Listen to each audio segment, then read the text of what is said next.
Buongiorno e ben ritrovati giovedì 6 giugno in diretta puntuale a partire dalle 12 per accompagnarvi tra le notizie principali della giornata. Come sempre tanta cronaca di cui raccontarvi, vi parleremo di sicurezza a bordo degli autobus con l'esasperazione degli autisti, vi parleremo purtroppo dell'ennesimo incidente mortale sulle strade del Veneto, vi racconteremo quanto accaduto a Marcon, un incendio ad un ristorante con gli autori del rogo che riprendono la scena con il telefonino e poi parleremo ancora delle conseguenze legate al maltempo, tra cui il fenomeno dei furti proprio nelle case colpite dalle alluvioni delle scorse settimane. Questo solamente alcune delle notizie di cui vi daremo conto nel corso di questa diretta fino alle 13:30. Allora, come detto, partiamo con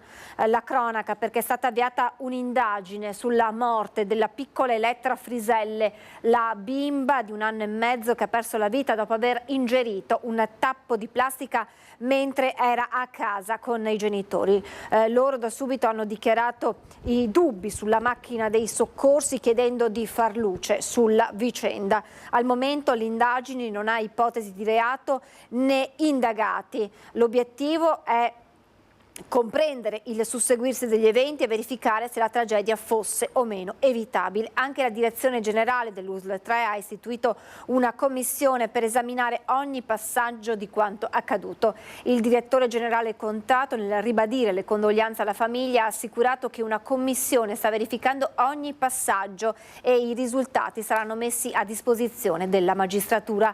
Vi partecipano esperti di varie specialità mediche non coinvolti direttamente nella vicenda. Alle 13:45 i funerali di Giada Zanola, la giovane precipitata dal cavalcavia della A4 a Vigonza in provincia di Padova, si celebreranno in provincia di Brescia, mentre proprio a Vigonza sarà lutto cittadino. Si celebrerà a Folzano, in provincia di Brescia, paese d'origine della famiglia, nella chiesa di San Silvestro, il funerale di Giada Zanola, la giovane precipitata dal cavalcavia della A4. Alle esequie, celebrate dal parroco di Folzano, don Sergio Contessi, saranno presenti anche i genitori di Andrea Favero, che si trova in carcere sospettato di aver spinto la compagna oltre la barriera di protezione del cavalcavia, e il sindaco di Vigonza, Gianmaria Boscaro, in rappresentanza della comunità padovana. E proprio a Vigonza è stato proclamato il lutto cittadino, manifestando così in modo solenne il dolore e la volontà di stringersi attorno ai familiari e agli amici di Giada. Le bandiere saranno esposte a mezz'asta per tutta la giornata sugli edifici comunali, mentre titolari di attività, aziende e negozi sono stati invitati a manifestare il loro cordoglio partecipando nelle forme che ritengono opportune. E al sindaco sono arrivati anche i ringraziamenti della famiglia della giovane per questa iniziativa. Intanto proseguono le indagini, 2 i fronti più importanti: la ricerca del telefono di Giada, non ancora ritrovato, e la perquisizione nella casa della coppia, dove sono stati sequestrati numerosi oggetti. E come vi avevo detto in apertura, parliamo delle aggressioni agli autisti degli autobus ormai esasperati. Ieri il nostro Cristian Arboit aveva raccolto le parole del presidente MOM Colladon, il suo appello in qualche modo per intervenire, e allora andiamo proprio da Cristian Arboit, che sarà insieme a Paolo Minet, segretario Faisa Cisla, ma lui stesso autista, e quindi capiremo, Cristian, se lui stesso vittima di queste aggressioni, spesso ad opera di giovanissimi. Buongiorno a Cristian Arboit insieme a Tommaso Migot da Pieve di Soligo. Sì, buongiorno a te Francesca e a tutti i telespettatori di Antenna 3. Hai detto benissimo, un clima che sta diventando sempre più incandescente, come ieri ha certificato ai nostri microfoni lo stesso presidente della MOM Giacomo Colladon. Tra l'altro ti posso dire, visto che noi siamo sempre live, che pochi istanti fa abbiamo parlato anche con un ragazzo che poi adesso è scappato, non se la sente di parlare, ma che ci dice sì, oggettivamente ci sono dei problemi problemi, ho assistito molte volte a queste aggressioni, a questi toni minacciosi, a questo clima incandescente all'interno appunto dei pullman. La linea incriminata è quella tra Conegliano e Pieve di Soligo, più volte ne abbiamo parlato, in realtà sono 3 le linee, la 131, la 132 e la 133, sono i numeri esatti, chiedo a Paolo Minet che è segretario della CISAL, FAISA-CISAL, sono le linee corrette queste? Sì, sono le linee corrette, ma non solo, c'è un problema di fondo in molte parti del Trevigiano, perché mi ricordo anche Oderzo che hanno avuto spiacevoli incontri con ragazzini che fanno i bulletti e si prendono anche a botte tra di loro tante volte. Noi purtroppo come autisti siamo a volte in mezzo a queste scene incresciose. Lei per primo, insomma, le è capitato? Sì, è capitato anche a me e anche a altri, non è una novità, diciamo così. Cosa le è capitato, un fatto su tutti? Ma fatti ne potrei raccontare, dovrei scrivere un libro per raccontare quanti fatti sono successi a me e come anche a altri miei colleghi. Il discorso è sempre lo stesso, la maleducazione, l'abbandono dei ragazzi da parte dei genitori in balia di loro stessi, perché i genitori sono al lavoro e quindi loro sono in giro, vanno e pensano di fare quello che vogliono e purtroppo succede questa cosa. Allora Minetta, resti con me, noi intanto ripercorriamo i fatti recenti e vi riportiamo le parole di Giacomo Coladonna, poi ritorniamo qui a Pieve di Soligo perché ho anche dei ragazzi che mi hanno raggiunto e forse se la sentono di dire qualcosa. Con me resta Minetta. Coladonna. Dico solo che dopo le ore 16 e fino al termine del servizio, 20:30 circa, il problema sulle linee 131, 132 e 133 sono linee che vanno da Conegliano verso Pieve di Soligo, ci sono problemi di sicurezza.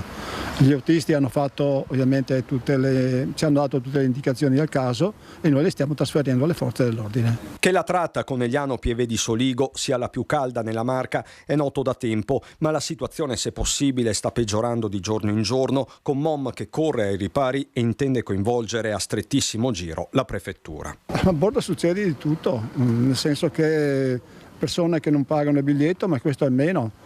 C'è un problema di sicurezza, che interessa ovviamente i nostri lavoratori e la sicurezza per noi è fondamentale perché non possiamo lasciare i nostri lavoratori, i nostri autisti alla mercé di 4 squinternati che pensano solo a fare disastri. Minaccia l'autista e via di questo passo. Nel triste elenco anche danneggiamenti e viaggi senza biglietto, parla dei soliti noti Coladonna, giovani sia minorenni che maggiorenni, 14-15 in tutto, che ormai si sentono impuniti e spesso viaggiano in stato di alterazione. Il presidente MOM li definisce così. Un branco di persone che non hanno altro da fare. A sostenere Coladonna è lo stesso presidente della provincia, la misura sembra di capire è colma. Fa bene, ci siamo confrontati, ho detto di andare giù decisi e fare appello, insomma usare tutte le risorse che abbiamo a disposizione per far rispettare le regole, dalle forze dell'ordine, dal contributo che dà l'azienda stessa, senza se e senza ma. Non sono tollerabili questi atti di bullismo, questi atti di violenza nei confronti di autisti e di utenti, ormai abbiamo superato ogni soglia di tolleranza. Superata quindi la soglia di tolleranza, parole molto chiare quelle del presidente della provincia Stefano Marcon. L'inquadratura è stretta, non la riprendiamo in volto, la chiameremo Maria, è un nome ovviamente di fantasia, questa giovane che ha assistito a determinate scene, una in particolare della quale avevamo parlato anche noi su Antenna 3. Maria, quindi cori sessisti? Sì, dei cori contro una conducente donna che indicavano lo stupro, oppure più volte quando qualcuno aveva il biglietto e veniva richiesto al conducente cominciavano ad avere atteggiamenti aggressivi contro la conducente o il conducente, indipendentemente dal sesso. Quindi tu eri su quel pullman di cui tanto si è parlato, dove sono partiti quei cori stupro contro la conducente donna, tu mi confermi? Sì. Hanno cominciato a urlare questi cori e il conducente non ha potuto fare niente in questo caso. non ha posto nessun atteggiamento ribelle, diciamo. Però era una scena molto violenta da un punto di vista verbale, spiacevole. Per essere il 2024 è stato quasi surreale. Ma chi erano questi ragazzi? Non ti chiedo nome e cognome ovviamente, ma è un gruppo di soliti noti, chi sono? No, qualsiasi tipo di ragazzo che si può incontrare per le città di Conegliano e Pieve. Sono ragazzi qualsiasi. Ma quindi c'è un problema, tu mi dici? C'è un Sì. problema abbastanza diffuso? Assolutamente sì. Cioè, non è la prima volta che compaiono queste scene in queste tratte da Pieve a Conegliano, soprattutto. Grazie Maria, se puoi rimanere con me un attimo, io ritorno, teniamo sempre bassa la telecamera, grazie infinite Tommaso Migot, con Paolo Minet. Insomma, quindi sono scene che si ripetono, sono scene insomma frequenti, però questo è il pullman che voi avete in dotazione, possiamo avvicinarci? Sì, esatto. Questo è un autobus che abbiamo a Pieve di Soligo. Proprio quest'autobus qui, che ho oggi io in dotazione, è un autobus che ieri sera il mio collega ha usato per fare quelle famose tratte di cui stiamo parlando. 131, 132, 133. Quindi non è un autobus modernissimo, possiamo dire funzionale, ben tenuto, ma non è modernissimo. Funziona, per carità, funziona, però se dobbiamo guardare le tante cose che si dicono, purtroppo ci sono parecchi autobus all'interno di MOM che hanno il panic button, che hanno dei sistemi di sicurezza, però abbiamo chiesto più volte anche come sindacato di avere degli autobus su quelle linee proprio incriminate particolari di questo genere, con il panic button, oppure comunque con delle sicurezze, con una porta, qualcosa che possa proteggere un po' l'autista, ma a quanto si vede ieri sera anche il nostro collega era con questo autobus qui. Quindi non c'è nessun panic button, non so se possiamo avvicinarci e poi ti cedo la linea, Francesca. Non so se possiamo anche salire, grazie Tommaso. Ecco, quindi qua non c'è nessun panic button. No, questo è un autobus semplice della Setra e che ha una dotazione un po' vetusta, perché abbiamo dei mezzi che purtroppo sono datati. Stiamo a livello sindacale, ci ha aggiornato appunto la direzione che stiamo comprando tanti autobus nuovi. Speriamo che arrivino il più presto possibile, perché giustamente noi siamo veramente in attesa di questa cosa. Questa è la protezione che abbiamo in dotazione per ripararci dalle persone, che è questa qua, che non è niente. Cioè, questa cosa qua non serve a nulla per proteggerci. Questa era la tendina del anti-Covid per proteggerci dal Covid, ma questo non protegge da aggressioni o quant'altro. Allora Minet, il messaggio è molto chiaro, io restituisco la linea a Francesca Bozza, la ringrazio davvero, ovviamente su questo torneremo nell'edizione serale. Francesca, con Tommaso Migot da Pieve di Soligo è tutto, ti restituisco la linea. Grazie a Cristian, grazie a Tommaso, grazie naturalmente a Paolo Minet, grazie anche a questa ragazza, a Maria, il nome di fantasia usato, che ci ha raccontato la diretta testimonianza di quanto ha visto lei personalmente, e grazie anche per queste immagini che ci hanno portato a bordo di questi pullman a cui manca questo sistema di protezione che è stato installato proprio per come deterrente anche per gli autisti a fronte di questi episodi di violenza che si ripetono. E adesso andiamo a Saonara, ci spostiamo quindi in provincia di Padova, ve l'avevo anticipato, l'ennesima vittima sulle strade del Veneto. A perdere la vita è stata una donna di 73 anni, ci racconta tutto Chiara Gaiani insieme a Federico Cibotto, con loro la prima cittadina di Saonara, Michela Lazzaro. Buongiorno alla sindaca e buongiorno a te Chiara. Buongiorno Francesca, buongiorno ai telespettatori, ci troviamo proprio lungo via Vingorovese nella frazione di Tombelli di Saonara, dove l'incidente è avvenuto ieri sera intorno alle 18. Ringrazio davvero la sindaca Michela Lazzaro che è con noi, il collega Federico Cibotto vi fa vedere le ancora, insomma, i segni sull'asfalto del luogo esatto dove è avvenuto l'incidente, che cosa è accaduto. Le due signore cognate, la vittima con la cognata, la vittima Fiorella Chigliaro di 75 53 anni, stavano attraversando la strada proprio sul lato dove ci troviamo in questo momento per raggiungere la loro auto che era stata parcheggiata nel parcheggio della chiesa che vedete adesso dalle immagini del collega. Un'auto che stava uscendo dal parcheggio si metteva in direzione di Viconovo, perché qui ci troviamo ai confini tra le province di Padova e di Venezia, non le ha viste, ha toccato la prima signora e ha investito proprio trascinandola sotto le ruote Fiorella Chigliaro. Per la donna, nonostante i tempestivi soccorsi, già a quest'ora vedete come questa strada è trafficata, ma alle 18 di sera lo era ancora di più, quindi insomma i soccorsi sono stati davvero tempestivi, per lei non c'era più nulla da fare. Una strada molto trafficata, una strada su cui il comune di Saonara ha investito e sta investendo ancora, sindaca. Per lei però c'è prima di tutto il dolore per una persona di cui conosceva la famiglia, una famiglia di Saonara, 3 figli, il marito, una morte davvero che lascia senza parole.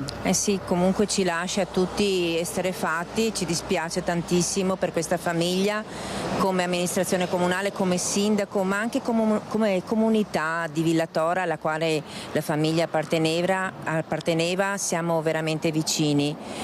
Purtroppo questo è un fatto che, come tutti i fatti drammatici che accadono, ci colpiscono tutti e noi siamo vicini alla famiglia per tutto quello che può essere la vicinanza in questi momenti dolorosi.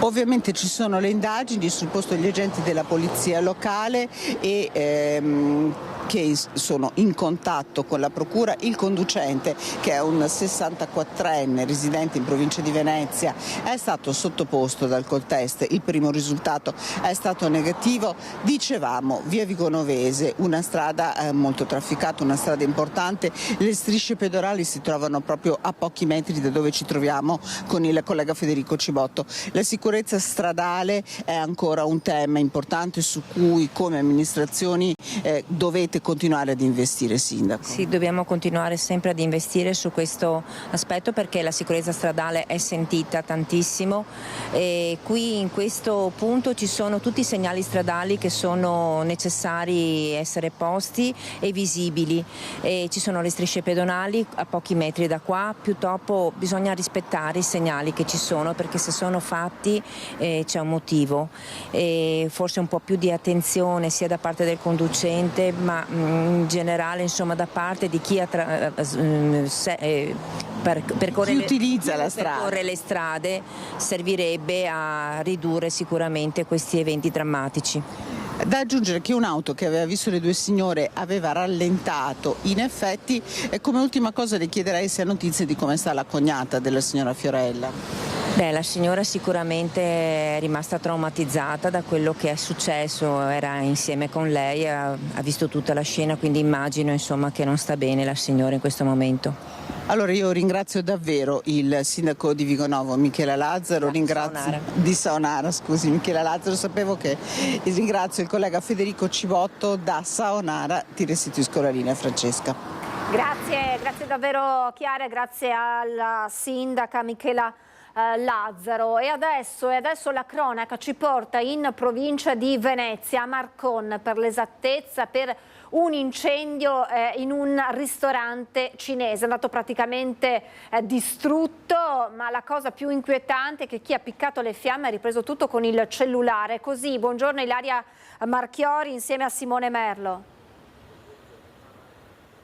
Sì, buongiorno a te Francesca, ai nostri telespettatori. Esattamente come hai detto tu e come ci ha raccontato proprio poco fa la titolare del ristorante Lumi giapponese qui a Marcon, a poca distanza dal centro commerciale Valle Center. Ecco, questo è quanto si vede all'indomani di quello che è accaduto. Erano circa le 2:20 quando in 3, secondo quanto si è visto dalle telecamere di videosorveglianza della zona, sia del ristorante che è di un negozio poco distante, visto che c'è una telecamera che punta proprio qui sul parcheggio e di conseguenza anche sul ristorante, hanno gettato un liquido, dopodiché le fiamme sono divampate e loro hanno ripreso la scena con il cellulare. Tra l'altro poi se ne sono andati in tutta tranquillità, secondo quanto ci hanno riferito, a piedi come se nulla fosse.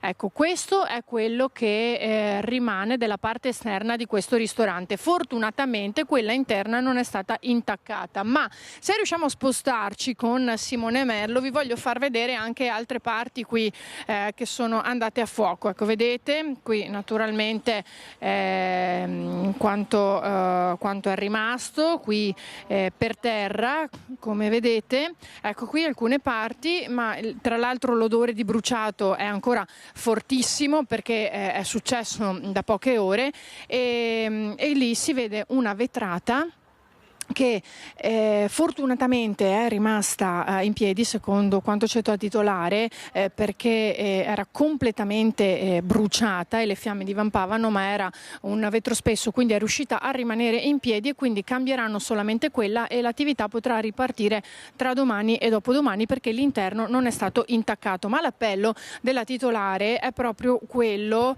se qualcuno avesse visto qualcosa o se si vedesse girare questo video online, lo faccia subito presente ai carabinieri di Marcon, dove tra l'altro questa mattina è già stata presentata regolare denuncia, oppure addirittura ai titolari del ristorante, in modo che si arrivi prima a trovare i responsabili. Le motivazioni, allora, posto che è un incendio doloso, ormai è palese, le motivazioni quali possono essere? Secondo la titolare qualcuno che poteva voler fare un danno proprio all'attività, un'attività molto apprezzata, un'attività che lavora bene, aperta da 3 anni e quindi mandandola completamente a fuoco creano non pochi danni. Non sono ancora stati stimati, si parla di circa al momento una 40.000 euro, ma è una stima ancora molto provvisoria, ci ha detto la titolare. Vero è che comunque ci saranno molti lavori da fare.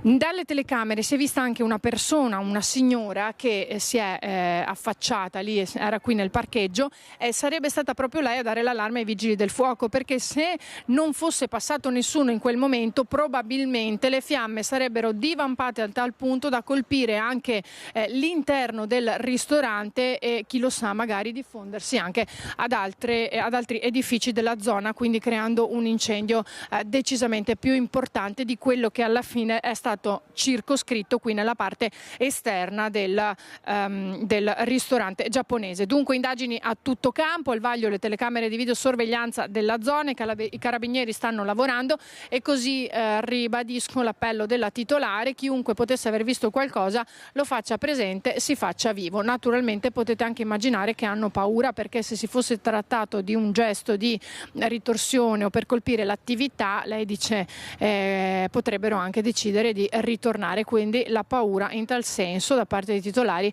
è anche tanta. Questi per ora gli aggiornamenti qui da Marcon. Se non hai domande, Francesca, io restituisco la linea allo studio. Grazie davvero a Ilaria Marchiori insieme a Simone Merlo per averci raccontato anche attraverso le immagini quanto accaduto. Poi questa sera anche la voce della titolare di questo fatto davvero inquietante accaduto appunto a Marcon. Adesso ci spostiamo a Bassano del Grappa perché ci sono residenti e c'è un ristorante letteralmente ostaggio di una frana. Ci racconta tutto Monica Smiderle insieme ai suoi ospiti. Buongiorno a te, Monica. Buongiorno a te Francesca, buongiorno a tutti i nostri telespettatori. Il maltempo e l'enorme quantità di pioggia che è caduta in queste settimane sulla fascia pedemontana ha creato smottamenti e frane sia nell'area del Marosticense, ben 51 le frane che si sono appunto registrate nel territorio di Marostica, ma anche in sofferenza sono le colline di Bassano del Grappa. Qui ci troviamo precisamente nella frazione di Varrovina. La frana che si è verificata la vedete alle mie spalle, proprio a ridosso di alcune case e di un locale. Con me c'è uno dei residenti, Andrea Zordana, e anche uno dei titolari del ristorante Ostrica Ubriaca, Michele Palmieri. Ma partiamo dai residenti che hanno proprio nel cortile di casa praticamente la frana. Esattamente, sì, aveva franato proprio qua nella terrazza, occupava anche praticamente l'entrata della sala caldaie, e che poi appunto era diventata anche la nuova via dell'acqua. Praticamente tutta l'acqua che scendeva dalla strada e dalla montagna andava a scaricare dentro il locale caldaie. Praticamente attraverso la vostra casa scaricava lo scolo d'acqua, passando letteralmente all'interno della caldaia, e poi tutto il terreno che vi è arrivato letteralmente addosso. Sì, esatto, abbiamo comunque dovuto rimboccarci le maniche per sfoltire un po' i rami che andavano a toccare la casa, e anche quelli che potevano essere pericolosi in altre situazioni, ecco, diciamo.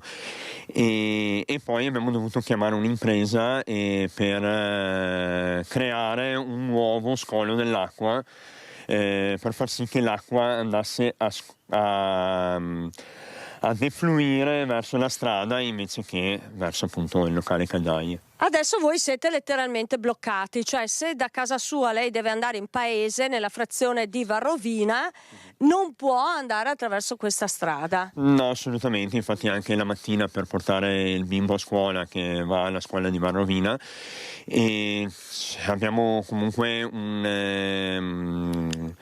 ci mettiamo comunque un 10-15 minuti in più. Perché voi da qui dovete scendere, andare fino alla frazione di San Michele e poi risalire la montagna dall'altra parte. Esattamente, sì. Lei mi ha detto prima, io alla fine faccio il giro dell'Oca, perché devo fare tutto il giro della montagna. Sì, è proprio un giro dell'Oca, perché comunque dobbiamo scendere per poi risalire la montagna. Capite bene quindi le difficoltà ad arrivare in questo punto anche per i clienti del ristorante L'Ostrica Ubriaca, è così? Decisamente, abbiamo avuto diversi casi di clienti che si sono persi in mezzo alle montagne perché hanno trovato un muro di piante e terra, e di conseguenza ci hanno contattato non senza difficoltà, visto che internet qui è un po' debole, e li abbiamo dovuti reindirizzare e spiegare bene la strada, ecco, da fare. Quindi internet che si prende un po' così perché siamo in collina ed è una zona che non è coperta bene dal segnale, il maltempo e adesso la frana che ha bloccato la strada, insomma il ristorante paga un prezzo. Paga pegno. Sì, come maggio è stato abbastanza lento rispetto agli anni passati, causa il maltempo sicuramente. La frana ci ha rallentato ulteriormente. Adesso vediamo in questo giugno cosa si prospetta. Che tempi avete? Vi hanno detto qualcosa? Quando verrà liberata questa strada? Ma abbiamo visto una buona risposta da parte del comune, diverse visite anche da parte del sindaco che ha fatto diversi sopralluoghi. Sappiamo che il geologo ha fatto un sopralluogo, stiamo aspettando il via e che si muova qualcosa. Voi insomma chiedete che venga sgomberata quanto prima, ovviamente, Andrea, la strada? Sì, chiaramente lo sgombero della strada sarebbe la prima cosa, chiaramente, e poi la messa in sicurezza, perché comunque nell'arco di non molti anni sono già franate, è già franata in 2 punti in questa montagna. Non vorrei mai la prossima sia esattamente davanti a casa e avere insomma il fango appena fuori dalla porta di casa sarebbe veramente un problema. Francesca, questo è il racconto di Andrea Zordana, residente qui di Varrovina, e di Michele Palmieri, che è uno dei titolari del ristorante. La situazione insomma è difficile, sperano nello sgombero il prima possibile. Da Varrovina è tutto, la linea torna allo studio. Grazie mille Monica e grazie a questo ristoratore, a questo residente che ci hanno raccontato quella che è l'odissea quotidiana che devono affrontare anche semplicemente per andare a scuola. Ci raccontava questo papà. Insomma, speriamo che la situazione venga presto ristabilita per tutti, sia per il residente, i cui clienti appunto si perdono tra le montagne, sia poi per chi lì abita e deve spostarsi, ha il diritto di spostarsi senza troppi problemi. Adesso ci spostiamo in provincia di Treviso, a Vittorio Veneto per l'esattezza, dove martedì i carabinieri sono intervenuti in via Forlanini, cogliendo sul fatto 2 giovanissimi che servendosi anche di una mazza da baseball stavano danneggiando porte e bagni dell'ex sanatorio dismesso denominato Villa delle Rose. A segnalare la presenza dei 2 ragazzini erano stati alcuni residenti che avevano tempestivamente chiamato il 112. I minori, la cui posizione sarà rimessa al vaglio dell'autorità giudiziaria, potrebbero infatti dover rispondere di danneggiamento aggravato, sono stati condotti in caserma, identificati e affidati ai rispettivi genitori, mentre la mazza da baseball che apparteneva a uno dei 2 giovanissimi è stata sequestrata.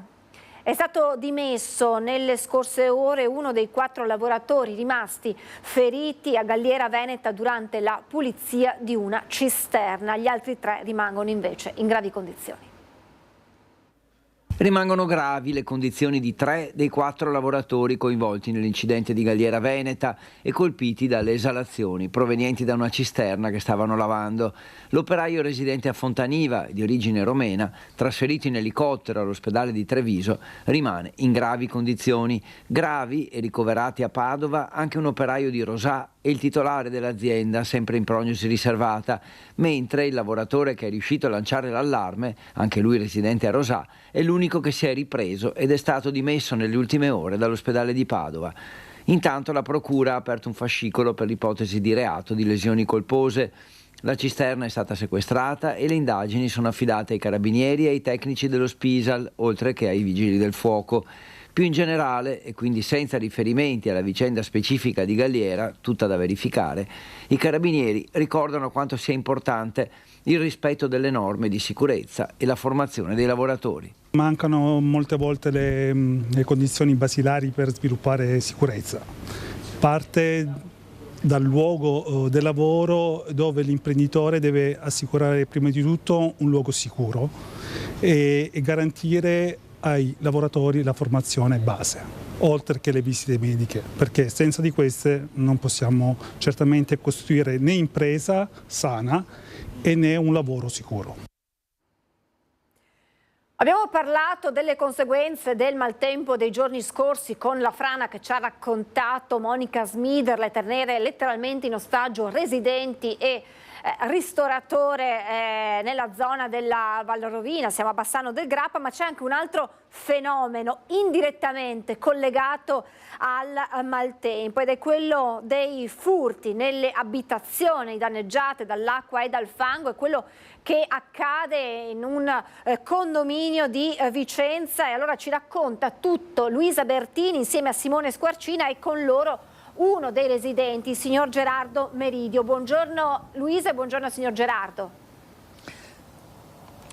Sì, buongiorno a te, buongiorno ai nostri telespettatori. In realtà questa è una situazione un po' diversa da quelle che vi abbiamo raccontato nella provincia di Vicenza, perché qui in realtà i ladri hanno approfittato del momento di maltempo per aprire e quindi scassinare direttamente i garage di questo condominio. Ben 39, mi diceva appunto Gerardo Meridio, che è uno dei residenti, uno dei garage è il suo. Che cosa hanno fatto? Hanno scassinato 39 garage su 40 nel nostro condominio, altri 15 in quello a fianco e sembra anche in un altro condominio in via Medici.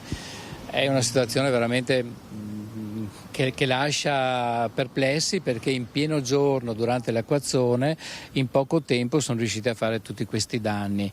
Hanno aperto i garage, hanno portato via, hanno rubato prevalentemente attrezzi, avvitatori, smerigliatrici, però non sappiamo ancora, stiamo ancora facendo la conta dei danni, sentendo i vari condomini. oltre al danno ovviamente dei portoni dei garage, per cui saremo costretti a cambiare tutte le serrature, e quindi è veramente una situazione che lascia perplessi che in pieno giorno bande di questo tipo abbiano la capacità e la possibilità di fare questi interventi.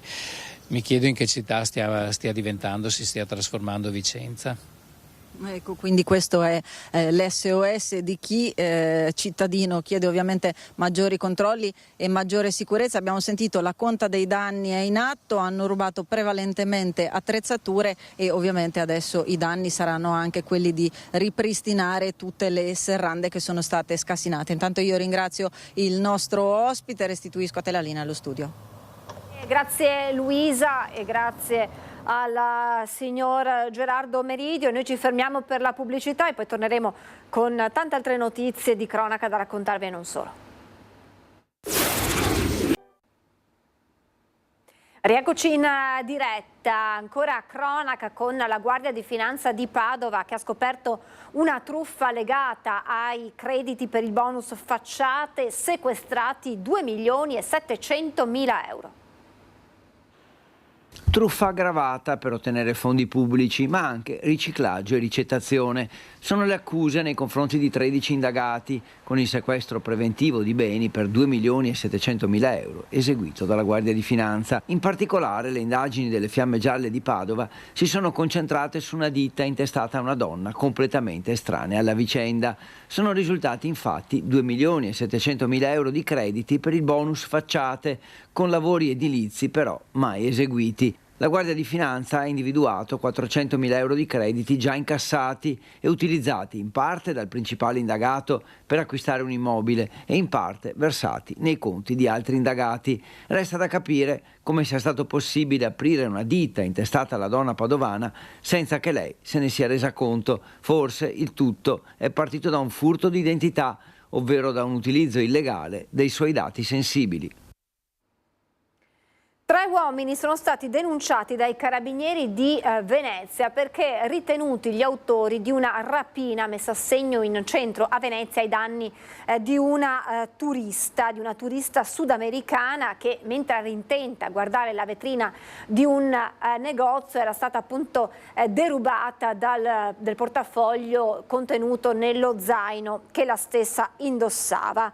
La pronta reazione della donna e del compagno aveva permesso di bloccare in un primo momento 2 malviventi. Uno di questi però aveva estratto un coltello minacciando la coppia e potendo così fuggire. Determinante per individuare i 3 la pronta denuncia da parte della vittima ai carabinieri, che hanno così potuto dare subito inizio alle indagini che hanno appunto permesso di identificare i 3 presunti responsabili della rapina.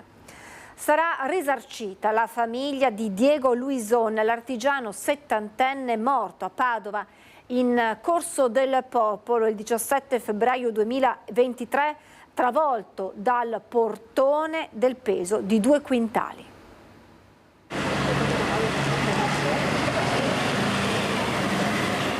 A pagare saranno le assicurazioni. Sarà risarcita integralmente la famiglia di Diego Luison, il 70enne padovano travolto dal portone di uno stabile di Corso del Popolo mentre stava trasportando in un appartamento un divano. Il mobile non passava, quindi l'artigiano nel febbraio del 2023, esperto traslocatore, aveva aperto la seconda anta del pesante portone che in un istante gli è crollata addosso. Per l'uomo investito dal peso di circa 2 quintali non c'è stato scampo. A fissare il risarcimento il GUP del Tribunale di Padova, Claudio Marassi, che ha fatto slittare l'udienza preliminare il prossimo 10 luglio. A rischiare il processo con l'accusa di omicidio colposo con omissione di soccorso l'amministratore del condominio, che secondo le perizie non avrebbe effettuato le manutenzioni necessarie. I controlli, il bilancio dei controlli delle forze dell'ordine a Vicenza. Le forze dell'ordine scendono in campo contro la criminalità, lo spaccio di droga e l'immigrazione irregolare. Al setaccio Campo Marzo, le piazze del centro storico, Corso Santi Felice Fortunato, Viale San Lazzaro e i quartieri a est e a ovest di Vicenza. 30 uomini e donne della questura, della polizia ferroviaria e della polizia stradale col supporto del reparto prevenzione crimine di Padova, con i carabinieri, la guardia di finanza e la polizia locale identificano 85 persone, di cui 32 straniere e 19 con precedenti penali o di polizia.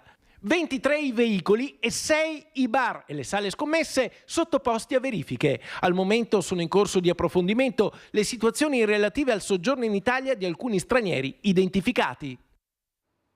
E dopo la spaccata in una pasticceria di Viale Trieste, proprio a Vicenza, tra i commercianti della zona torna la paura. Hanno forzato la porta a vetri e si sono diretti dietro al bancone, riuscendo a scappare in una manciata di secondi con gli euro rimasti nel fondo cassa. L'ultimo degli episodi registrati, stavolta alla pasticceria di Viale Trieste, una zona, quella in prossimità del cimitero, battuta anche in passato dai malintenzionati, in cui torna ad essere alta l'attenzione tra i commercianti sul tema sicurezza. E le spaccate si ripetono, ho sentito dire anche l'altra notte alle 4 di mattina qui in pasticceria vicino a noi. Sì, la preoccupazione è tornata, speriamo che non vengano qua ancora come l'anno scorso, però il pensiero c'è. Unanime l'SOS da parte dei commercianti della zona che, specie in inverno e a chiusura o apertura dell'attività, chiedono un controllo maggiore. E anche noi purtroppo siamo un po' preoccupati per quanto sta accadendo, delinquenza e degrado proprio sociale anche all'interno di queste mura che sono storiche, è proprio un peccato. La situazione è abbastanza arrivata a livelli di sostenibilità, nel senso che in una via di commercianti non ci si può sentire osservati, non tutelati, dover uscire in 2-3 perché se hai l'incasso. D'inverno qua siamo proprio isolati da tutto e da tutti. Qua abbiamo veramente paura, anche perché io apro alle 4:30 della mattina e non c'è proprio nessuno.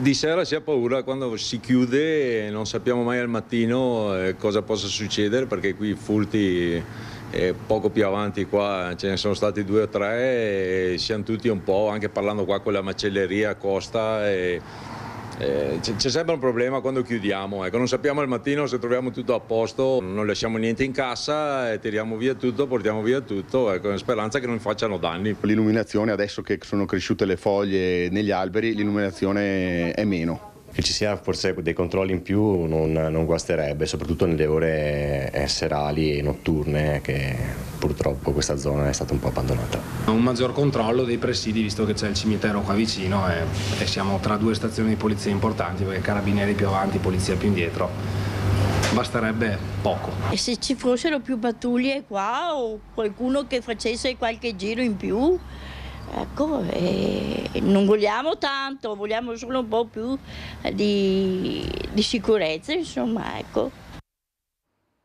Borseggiatrici sempre più aggressive a Venezia. Monica Poli, la celebre Lady Pickpocket, è stata aggredita da una coppia di ragazze scoperte all'opera ai piedi del ponte di Calatrava. Questa ladra in mezzo a tutte le persone, perché non hanno proprio ritegno di nessuno, ecco, è partita con, io pensavo addirittura un pugno, poi guardando dal filmato è partita proprio con il cellulare a tutta forza, dandomelo in pieno viso. Prima lo spray al peperoncino, poi le botte. Questa volta Monica Poli, dei cittadini non distratti, ha dovuto ricorrere alle cure del pronto soccorso. Sono le 17:30 quando le viene segnalata la presenza di 2 borseggiatrici ai piedi del ponte di Calatrava sul lato di Piazzale Roma. Attenzione borseggiatrici! Pickpocket! Queste qua erano già 2 ragazze recidive, già prese nei 2 giorni precedenti dalle forze dell'ordine. Una ha estratto lo spray peperoncino dalla borsa dandola all'altra. Per fortuna mi sono accorta in ultima, però lo spray mi è arrivato, diciamo, a metà viso, non mi ha preso gli occhi. Attorno iniziano a radunarsi diversi passanti, tra cui l'assessore al commercio Sebastiano Costalonga, che cercano di fare da pacere in attesa delle forze dell'ordine, ma la situazione degenera comunque. E una di loro proprio mi è venuta incontro mettendomi le mani addosso sul collo. È partita proprio di cattiveria e io me ne sono accorta dopo e mi ha dato il telefonino in fronte.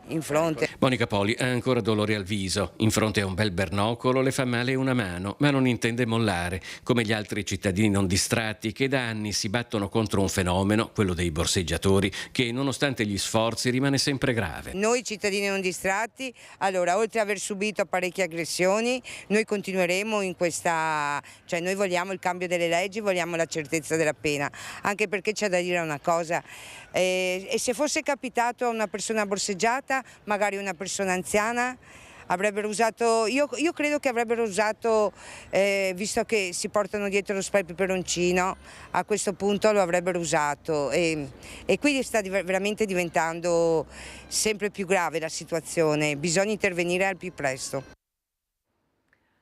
La tragedia del Natisone, leggiamo da Gazzettino.it, Christian Molnar, il terzo ragazzo travolto dalle acque del fiume, 7° giorno di ricerca, il livello del Natisone si abbassano, aumentano le possibilità di trovarlo e la famiglia che ripete per noi è ancora vivo, insomma ancora speranze per la famiglia di ritrovare in vita il ragazzo travolto con la fidanzata e un'amica. Le 2 ragazze, lo sapete, sono state recuperate qualche giorno fa e spunta un nuovo video che racconta i disperati tentativi di salvataggio dei soccorritori.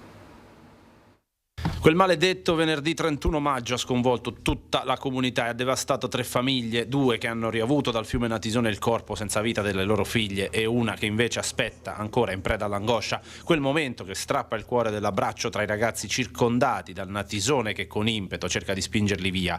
Scandagliando il web, anche grazie alle vostre segnalazioni, siamo in grado di proporre un video da un'angolazione inedita che ci permette di approfondire quanto accaduto in quei momenti concitati. Rispetto al video che è diventato immediatamente virale su tutti i cellulari, in questa angolazione pubblicata dal portale francese Express Français possiamo vedere qualcosa di più. Innanzitutto si evince come il video sia realizzato successivamente nell'arco di tempo che gli inquirenti pare abbiano stimato in 5 minuti di intervento della prima squadra di soccorso. Lo si capisce dal fatto che ci sia una sfera di sole rispetto al precedente, ma anche e soprattutto che ci sia il primo intervento da parte dei vigili del fuoco. Non so se erano 3 o 4, non so, però avevano 2 imbarcazioni, un canotto giallo, era dove impara un'altra barca dietro.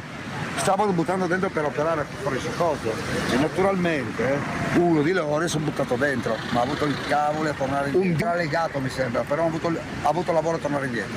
Credimi, era brutto da vedere, brutto veramente, non è facile. Come si vede dal video, proprio un vigile del fuoco, che chi conosce descrive come robusto, alto 1,90 m, si tuffa con il caschetto giallo e legato con una corda per cercare di raggiungere a nuoto i ragazzi. Il perché si debba andare a nuoto ve lo abbiamo spiegato con il letto del fiume vuoto nella giornata di sabato, dal momento che tra l'isolotto e la riva c'è un gran dislivello di profondità. Guardate qui c'è un dislivello abbastanza elevato, parliamo di diversi metri, per cui una volta l'acqua raggiunto questo punto e riempito questo punto è diventato impossibile per loro raggiungere dall'altra parte la sponda del fiume Natisone e mettersi in salvo. Il vigile del fuoco non riesce, nonostante la vigoria fisica, ad avere la meglio della fortissima corrente, tanto da fermarsi per forza di cose nemmeno a metà strada per non rischiare la sua di vita tra la riva e la colonna umana formata dai ragazzi, aggrappati strenuamente alla loro vita. Da terra la prima squadra di soccorso ha poi cercato di fornire delle corde, come poi successo dall'alto del Ponte Romano, quando la situazione era già forse degenerata. Quando si è sgretolata la colonna che avevano fatto loro, il ragazzo praticamente si è lasciato andare, ha visto le funi, tentava di beccare le funi, è passato a intanto. La seconda ragazza uguale, ma l'altra andava verso di là, sì. E le fronde, si vedevano le fronde dall'acqua, ha detto forse quella arriva là, si becca e si trattiene là e va tutto bene. Invece si è girata e poi la corrente l'ha tirata anche lei. I ragazzi, stretti l'un l'altro, hanno provato a resistere fino all'arrivo delle ulteriori squadre di soccorso, ma farlo con un livello d'acqua così alto, con il fondale scivoloso e presumibilmente anche con i colpi ripetuti alle gambe da parte di sassi e altro materiale dal dal fondale del Natisone si sono arresi, sciogliendo la colonna umana, come si vede nel video inedito che proponiamo. Il momento in cui la forza della natura e la violenza dell'acqua alla meglio su di loro, e una volta persa l'occasione per nulla semplice di aggrapparsi alle corde tese dal ponte, per i ragazzi poi non c'è stato nulla da fare, con Patrizia e Bianca restituite dal fiume e Christian che viene ancora ricercato giorno e notte. E ieri proprio l'ultimo saluto a Patrizia e Bianca. Precum Tatăl are viață în sine, așa i-a dat și Fiului să aibă viață în sine și i-a dat putere să facă judecată. Mamma Michaela rimane per tutto il tempo con lo sguardo sulla bara della figlia Patrizia, come se le parlasse, come se le raccontasse quello che sta accadendo attorno a loro, quell'incredibile ondata di affetto, forte, più forte della piena del Natisone che li ha travolti. Accanto a Patrizia c'è Bianca, con mamma, papà e sorella, uniti nel dolore e insieme nell'abbraccio che il Friuli ha voluto dare alle vittime di questa tragedia. La Camera Ardente gremita di semplici cittadini, molti appartenenti alla comunità romena friulana, ha fatto fatica a contenere le persone presenti. Molti hanno seguito il rito da fuori, rito che è stato presieduto dal decano della Chiesa Ortodossa Romena del Triveneto, padre Florian Kerekes. In questo momento sappiamo di non essere soli, che la famiglia di questi figli non sono sole perché il Signore risorto è con loro. Ed è proprio il Signore risorto che con la sua parola ci invita a agire e vivere questa nostra esistenza con fiducia e con speranza. C'era anche l'arcivescovo di Udine, Monsignor Riccardo Lamba, a testimonianza che religioni e culture, riti e lingue si sono fuse nel dolore in un'unica comunità che soffre. Tante anche le autorità presenti, il sindaco di Udine Alberto Felice De Toni, il sindaco di Premariacco Michele De Sabata, la comunità di Campoformido dove risiedeva la famiglia di Patrizia e dove è stato proclamato il lutto cittadino, il procuratore Massimo Lia, il prefetto Lione, i comandanti provinciali dei Carabinieri e della Guardia di Finanza. Patrizia e Bianca vestite da sposa, sopra le loro bare le immagini che le ritraevano in vita, giovani, belle e sorridenti, in contrasto netto con il silenzio, la tristezza e il dolore che hanno riempito la Camera Ardente. Alla fine infiniti abbracci, pensieri di cordoglio e di vicinanza. Michaela li ha ascoltati uno a uno, una parola per tutti, a momenti un sorriso. Forse racconterà ancora tutto questo a sua figlia nell'ultimo viaggio, quello verso la Romania. Cambiamo argomento. Federcontribuenti Padova denuncia una nuova truffa per le forniture di energia elettrica. Lo schema vede due truffati, da una parte Enel e dall'altra Lignaro Utente. A tirare le fila di questa nuova truffa che viaggia in bolletta, ditte che con tecnici di fiducia manomettono i contatori, garantendo così un risparmio nella bolletta. La denuncia arriva da Federcontribuenti, che ha portato il caso di un suo assistito in procura. Il meccanismo che è stato creato è molto particolare, perché comunque l'energia elettrica comincia ad avere un valore molto importante e perciò si fa business anche con le truffe, cercando di venderla di sproso, diciamo, perché non è come una volta quando rubavano il gasolio dai camion in parcheggio che lo si portava via con le taniche. Qua bisogna usare comunque tecniche, ingegneria, comunque informatica e altre cose. La persona che si è rivolta a Federcontribuenti aveva rilevato un'attività che aveva ricevuto la visita mesi prima di un tecnico. Sarebbe arrivato un tecnico da Roma con tanto di divisa Enel, macchina Enel, strumentazione Enel, avrebbe spiombinato il contatore, ha portato le modifiche del caso, ripiombinato il contatore.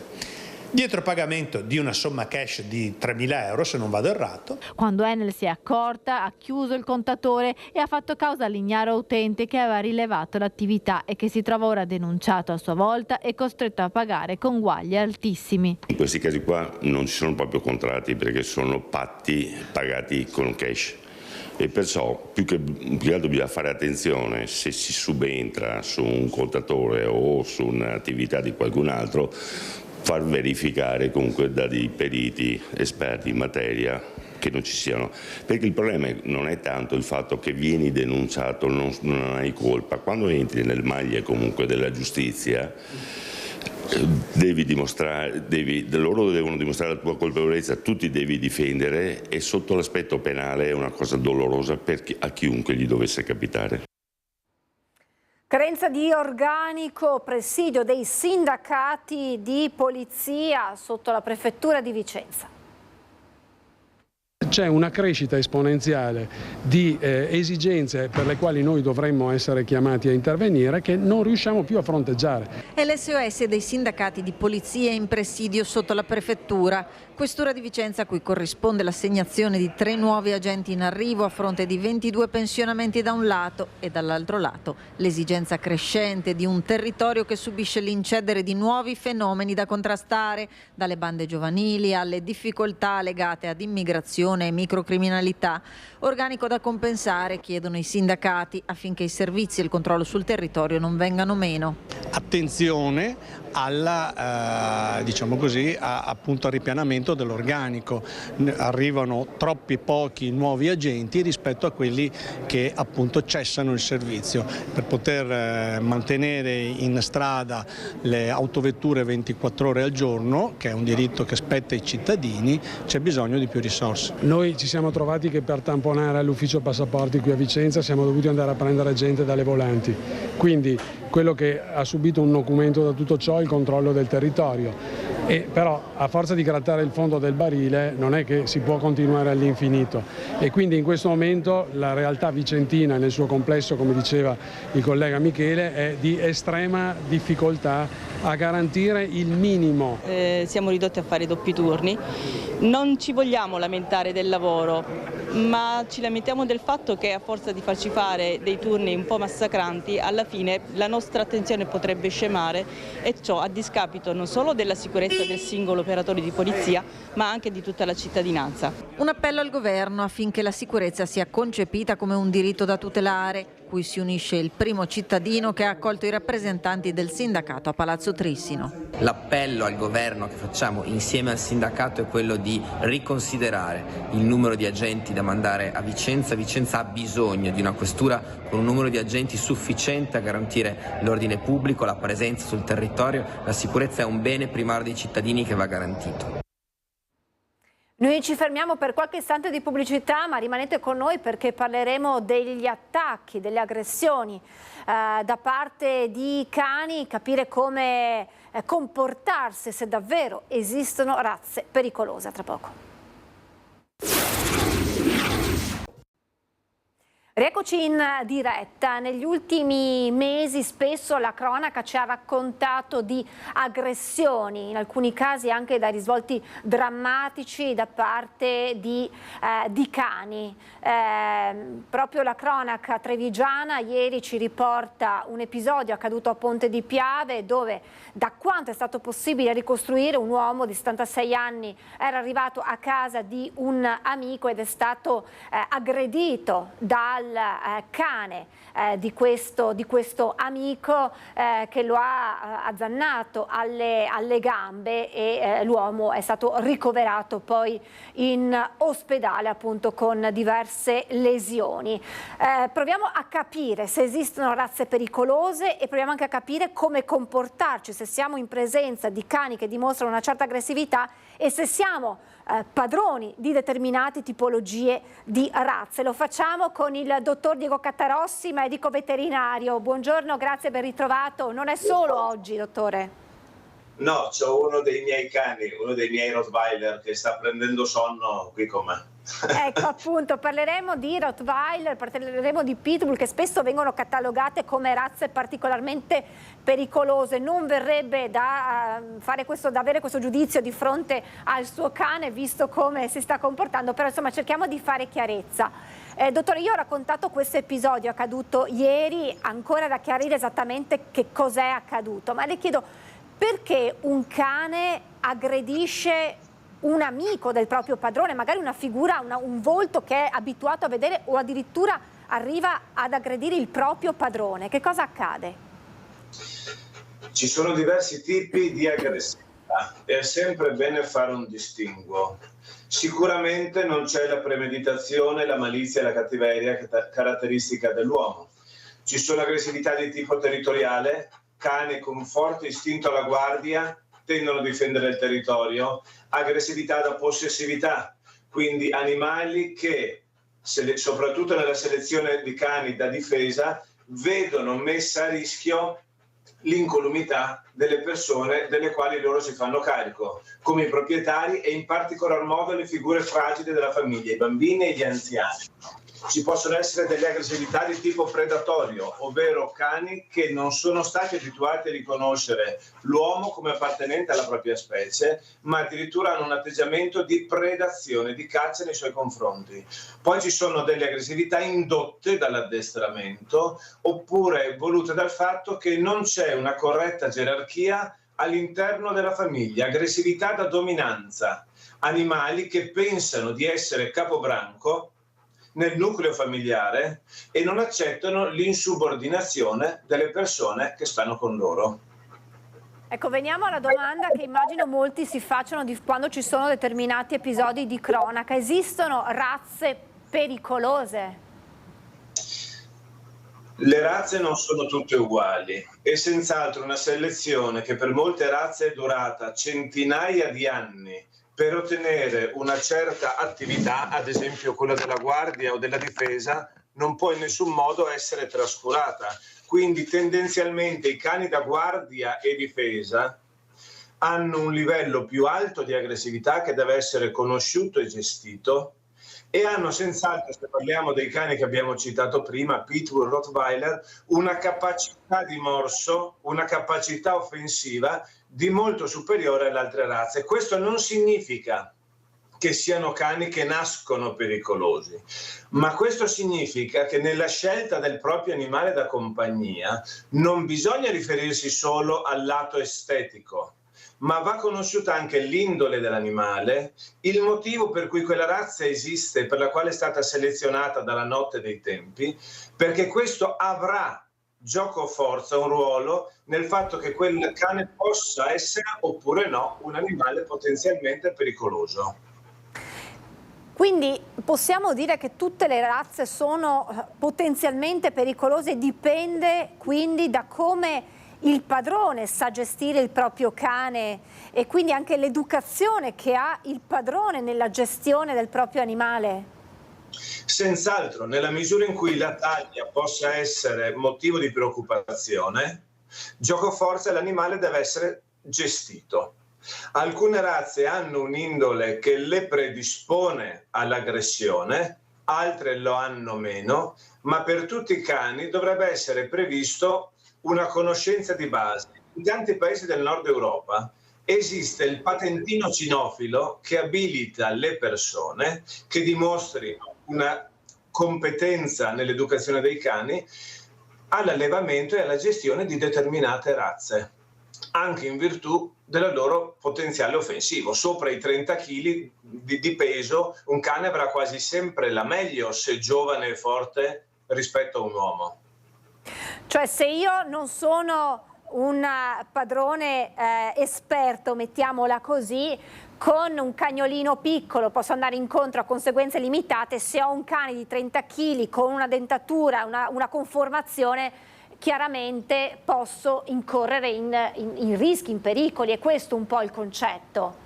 Questo è il concetto, e poi ci sono delle razze dove è molto meno probabile il fenomeno aggressivo. Vediamo molti Labrador adesso diffusi, è un cane molto sicuro. Vediamo tanti cani da caccia, setter, segugi, sono animali che tendenzialmente sono stati selezionati per non usare la bocca, perché durante la caccia avrebbero rovinato la selvaggina, e quindi anche caratteri di tipo, diciamo, utilitaristico tornano comodi qualora questi vadano a inibire anche a livello selettivo certe forme di aggressività, come anche la morsicatura. È stata inibita in certe razze, in altre è stata esacerbata. Pensiamo ai cani da guardia e difesa o ai cani da combattimento, dove la finalità ultima era proprio l'aggressione. Quindi senz'altro bisogna avere una corretta attitudine verso tutte le razze, ma le predisposizioni di razza esistono e vanno conosciute, quindi la prevenzione, Francesca, comincia dalla scelta della razza, e una volta scelta la razza, l'allevatore al quale ci si rivolge, perché bisogna riferirsi a persone che facciano selezione non solo sui caratteri morfologici, altezza, colore, proporzioni corporee, ma anche sulla solidità comportamentale dei riproduttori, perché questo sarà trasmesso insieme all'insegnamento che la mamma dà nei primi 2 mesi di vita al cucciolo. Spesso però la cronaca ci riporta notizie di aggressioni, in alcuni casi anche gravi, letali, che vedono come protagonisti Rottweiler e Pitbull. In parte questo dipende dal tipo di persona che si rivolge a questi animali, spesso magari persone giovani, spesso persone che apprezzano la fisicità di questi animali. Altre volte manca un'educazione di base, come dicevo, ovvero siamo attratti dalla muscolarità del soggetto, non conosciamo o sottostimiamo tutte le caratteristiche comportamentali, non diamo una corretta educazione e con l'idea tanto sono tutti uguali, gli animali, li trattiamo alla stregua di un barboncino. Mentre questi animali hanno bisogno di sapere che hanno una guida sicura in famiglia, dalla quale affidarsi, e questo previene delle prese di iniziativa che possono essere pericolose, come nel caso della difesa del territorio o l'aggressività da possessività. Se io ho piena fiducia nel mio leader umano, allora non sarò io a prendere l'iniziativa di aggredire l'amico che vive in casa, perché se lui è tranquillo, devo essere tranquillo anch'io. Io ho 2 Rottweiler che non hanno mai morso nessuno e sono cresciuti con i miei bambini. Se entra qualcuno in casa, i cani guardano me e vedono, se io sono tranquillo devono stare tranquilli anche loro, ma questo è uno status mentale che acquisiscono nei primi mesi di vita, nel primo anno di vita, con una educazione. L'educazione precede l'addestramento, non vuol dire fare singoli esercizi, vuol dire sapere qual è il tuo posto all'interno del branco e avere fiducia che se il tuo capobranco umano è tranquillo, tu non devi prendere iniziative di tipo aggressivo. Ecco, è molto importante questo aspetto che lei adesso ci ha raccontato anche da sua esperienza diretta, dai suoi Rottweiler che adesso staranno girovagando, non lo vediamo più. Vediamo se riesce, eccola qui. Eccola qua. Che sta ritornando. Eccola qua. Rendiamola protagonista, perché insomma sono loro oggi i protagonisti di queste appunto razze definite particolarmente pericolose, ma insomma come ci diceva il dottor Catarossa è importante l'educazione. Per quanto riguarda le normative, ci sono delle leggi in Italia, dottore, che impediscono di detenere determinate tipologie di cani e eventualmente se ci sono poi restrizioni o norme ad hoc valide solo per determinate razze di cani? Ci sono stati fatti dei tentativi, come ad esempio la legge Sirchia, poi la legge Cani Pericolosi. Realmente allo stato attuale non ci sono restrizioni per singoli animali. C'è un disciplinare che vale per l'ASL, per la medicina veterinaria pubblica, che prevede che laddove ci sia un caso di morsicatura si entra in un protocollo di verifica e controllo della potenziale diffusione della rabbia.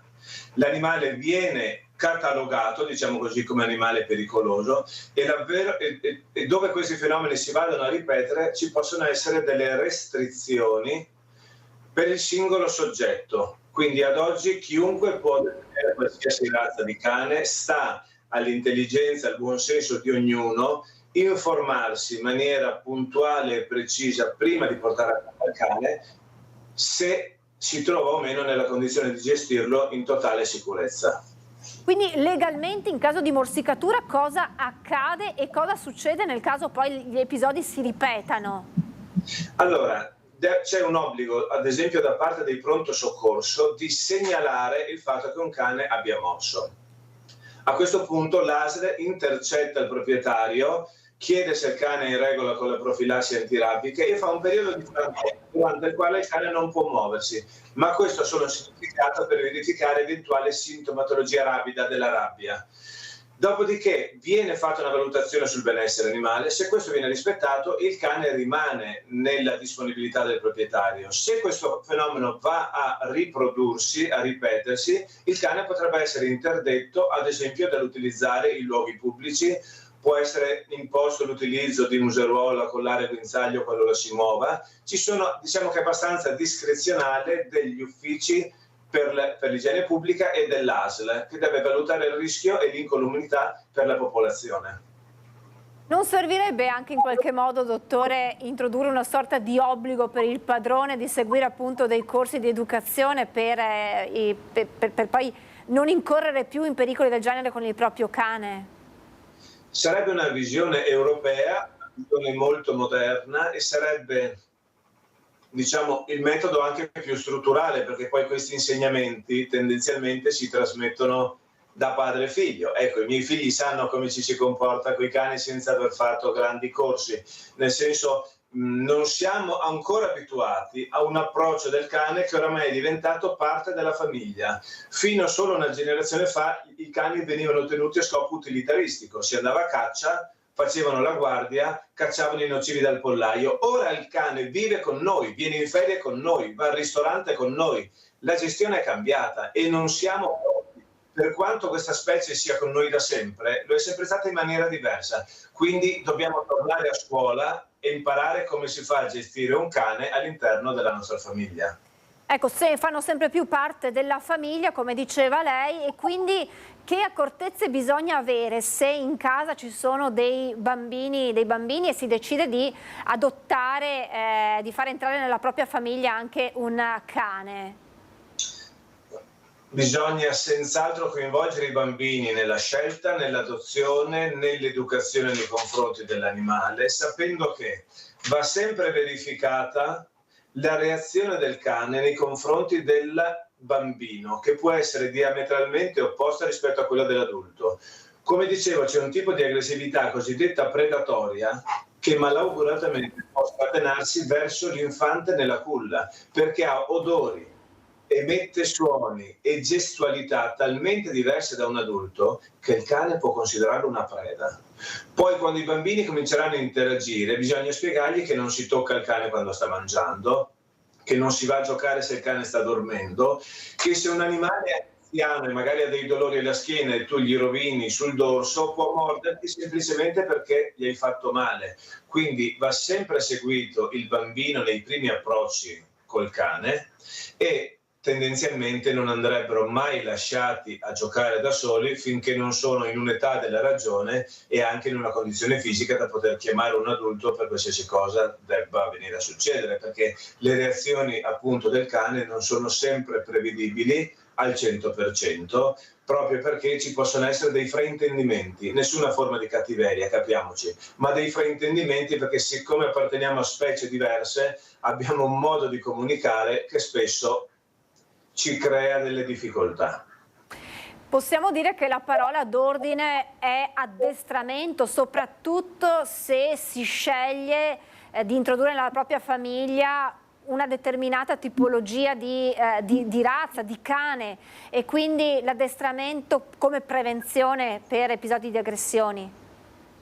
Lo è senz'altro, e in questo momento ci sono un moltiplicarsi di campi di addestramento, di figure di educatore cinofilo. Alcuni di questi hanno seguito anche dei percorsi. È sempre quindi importante rivolgersi a persone che abbiano esperienza, possibilmente che siano titolati a farlo, e laddove c'è un'educazione di base, la figura di riferimento è l'educatore cinofilo, l'addestratore. Oggi sempre più si usano i cosiddetti metodi dolci o gentili, che non prevedono nessuna coercizione, nessuna punizione fisica, ma sono tendenzialmente basati sul rinforzo positivo, ovvero premio tutto ciò che tu fai che sia gradevole. Laddove già si verifichino dei problemi comportamentali, delle avvisaglie di aggressività, l'educatore cinofilo viene spesso avvicinato, affiancato a una figura di un medico veterinario detto comportamentalista, ovvero delle figure che aiutano un po' gli psichiatri del cane e riescono a individuare qual è, diciamo, il meccanismo che si è interrotto, o laddove vi sia una causa organica, cioè un problema reale dell'animale che predisponga all'aggressività, anche a prescrivere dei farmaci per il contenimento dell'aggressività, dell'ansia e dell'agitazione dell'animale. L'ultima domanda è come comportarsi nel momento in cui ci si trova di fronte ad un'aggressione da parte di un cane sia che si sia vittime, se è possibile fare qualcosa, ma anche se si assiste e si è dunque testimoni dell'aggressione di un cane ad un'altra persona?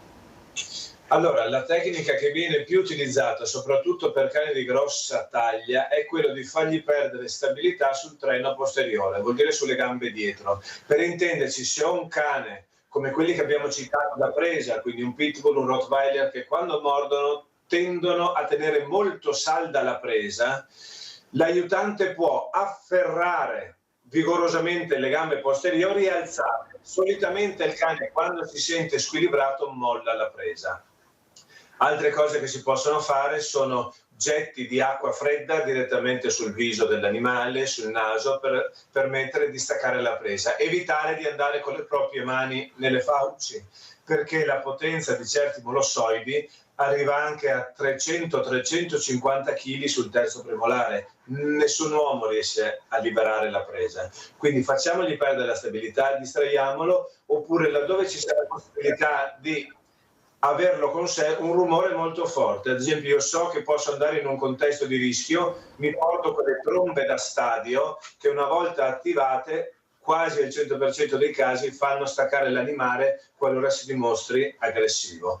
Altri sistemi possono essere gli spray, senza arrivare a quello del peperoncino, che possono causare dei danni, ma che possono essere efficaci in caso di aggressione che possa rivelarsi pericolosa. Anche spray con un sapore molto forte, come i diffusori ambientali, spruzzati naturalmente sull'uso di un animale che abbia una sensibilità così spiccata verso gli odori, con l'olfatto, creano un tale stress che solitamente distraggono l'animale da quello che sta facendo.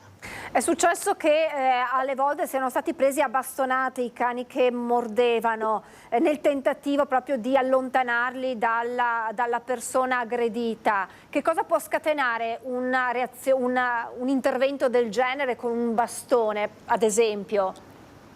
È logico che l'animale che si sente abbraccato in questo modo può rispondere in maniera altrettanto aggressiva.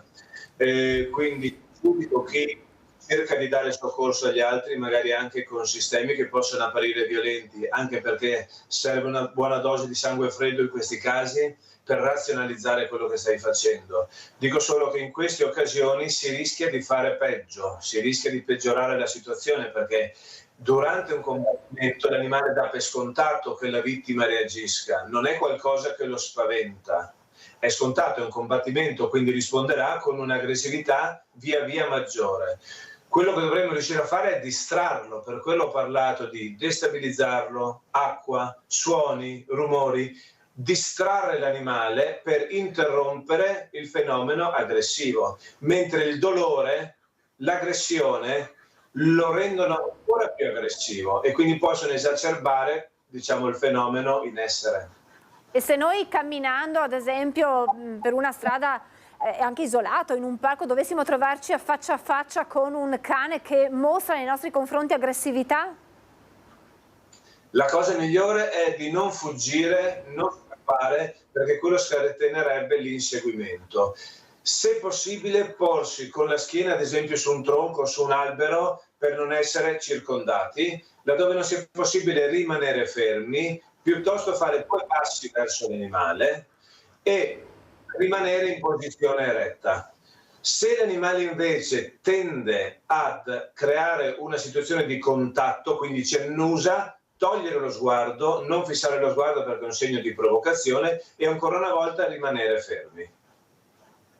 Dottore, grazie davvero, perché ci ha dato molti spunti, molte indicazioni utili e anche, posso dire, fondamentali di fronte a certi possibili rischi, ma chiaramente il messaggio è anche per chi sceglie determinate tipologie di cani è quello di affidarsi a degli esperti per capire come gestire questi cani, perché possano essere parte integrante della nostra famiglia senza avere timori di appunto incorrere in pericoli. Grazie davvero al dottor Diego Cattarossi, medico veterinario e direttore sanitario della clinica veterinaria di Casale sul Sile. Grazie davvero, dottore, un saluto naturalmente anche ai suoi cani che abbiamo prima visto. Buon lavoro, buona giornata, grazie. E questi insomma alcuni consigli molto utili, concreti per evitare certi pericoli, che si sia proprietari di certi cani o che si sia magari semplicemente visitatori, si entri in casa di amici che hanno queste particolari razze, anche se, come ha detto il dottor Catarossi, non esistono razze pericolose, ma possono esistere padroni magari meno abituati, meno educati a gestire questa tipologia di cani. Cambiamo argomento. Per la gente e tra la gente è stata una delle piazze più belle di Padova, Piazza dei Frutti, ad ospitare la festa dell'Arma dei Carabinieri per i 210 anni dalla fondazione.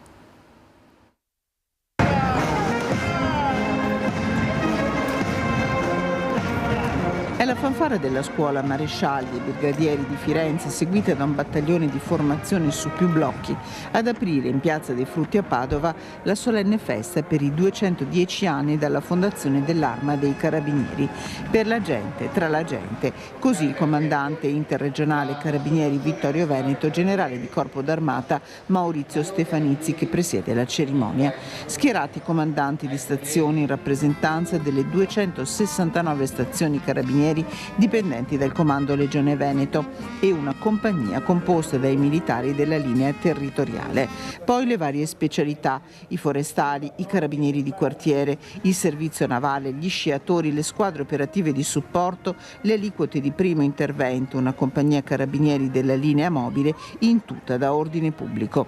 Ad accompagnare il generale Stefanizzi, il generale di brigata Giuseppe De Liso, comandante della Legione Carabinieri Veneto. Il cuore della festa, gli encomi e riconoscimenti ai militari che si sono distinti in operazioni di servizio. A Roma, tra i premiati, alla presenza del Presidente della Repubblica Sergio Mattarella, il comandante della stazione di Padova principale, luogotenente Giovanni Soldano, scelto dal comandante generale dell'Arma per uno speciale riconoscimento sulla base del lavoro svolto negli anni di servizio. Bibbione si prepara ad accogliere le penne nere per il raduno Triveneto degli Alpini dal 14 al 16 giugno per un fine settimana di fratellanza e orgoglio nazionale.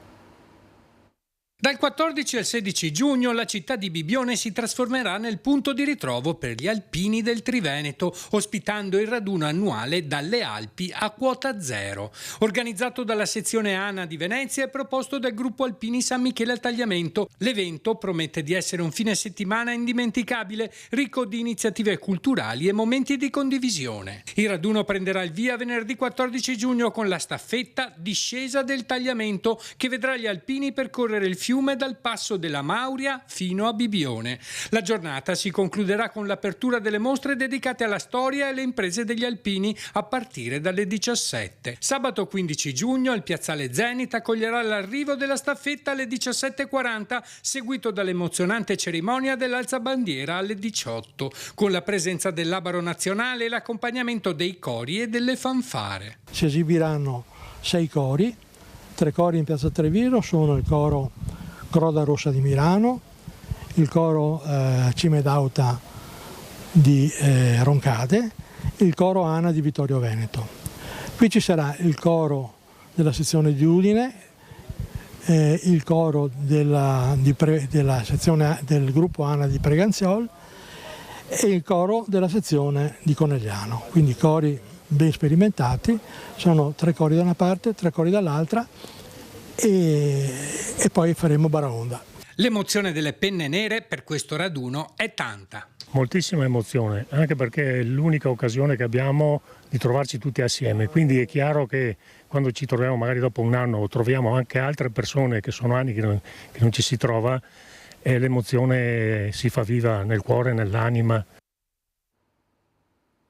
Le reliquie del santo volano all'estero, riprende la cosiddetta peregrinazio e così le spoglie di Antonio stanno partendo per Stati Uniti, Canada e Australia. New York negli Stati Uniti, Toronto in Canada, Melbourne e Adelaide in Australia. Le reliquie di Sant'Antonio, dopo lo stop imposto dal Covid, riprendono a viaggiare fuori dall'Italia. Si chiama peregrinazio, ai frati vengono affidate diverse reliquie e loro le portano nelle comunità che le richiedono per avvicinare Sant'Antonio ai fedeli che per vari motivi non possono venire a Padova il 13 giugno. Il pellegrinaggio delle reliquie sono le reliquie di Sant'Antonio che vengono portate da un padre, vengono portate in varie parti d'Italia e anche d'Europa e del mondo. I fedeli cercano un contatto con Sant'Antonio e la reliquia offre la possibilità di un incontro fisico, reale, non virtuale. Tutti sappiamo che Sant'Antonio si può pregare da qualsiasi punto, diciamo, dove uno si possa trovare, ecco. Però le persone hanno piacere di avere questo contatto, chiamiamolo quasi fisico, con Sant'Antonio. Padre Mario in particolare andrà a New York e nel New Jersey portando con sé Sant'Antonio. Sant'Antonio, diciamo, andrà a visitare i suoi amici negli Stati Uniti tramite due reliquie. Una è una costicina di Sant'Antonio, una costicina che è molto vicina al cuore di Sant'Antonio, si chiama la costicina flottante, e poi avrà un'altra reliquia che sono invece della pelle di Sant'Antonio. La costola ha un significato particolare perché è stata venerata da Santa Lucia di Fatima e nel 2000 dall'allora arcivescovo di Buenos Aires, oggi Papa Bergoglio. Vengono qui, hanno piacere posare la mano, diciamo, sulla tomba di Sant'Antonio proprio per avere questo incontro. Per loro è come dare la mano a Sant'Antonio. La stessa cosa avviene con le reliquie è come se Sant'Antonio andasse a trovare queste persone. Le reliquie partiranno tutte in queste ore per tornare a Padova tra una decina di giorni. Siamo in chiusura, adesso previsioni del tempo, pubblicità e poi vi lascio al documentario I grandi architetti del Friuli Venezia Giulia e poi a seguire il film Leviti. È tutto, grazie per averci seguito, buon proseguimento di giornata.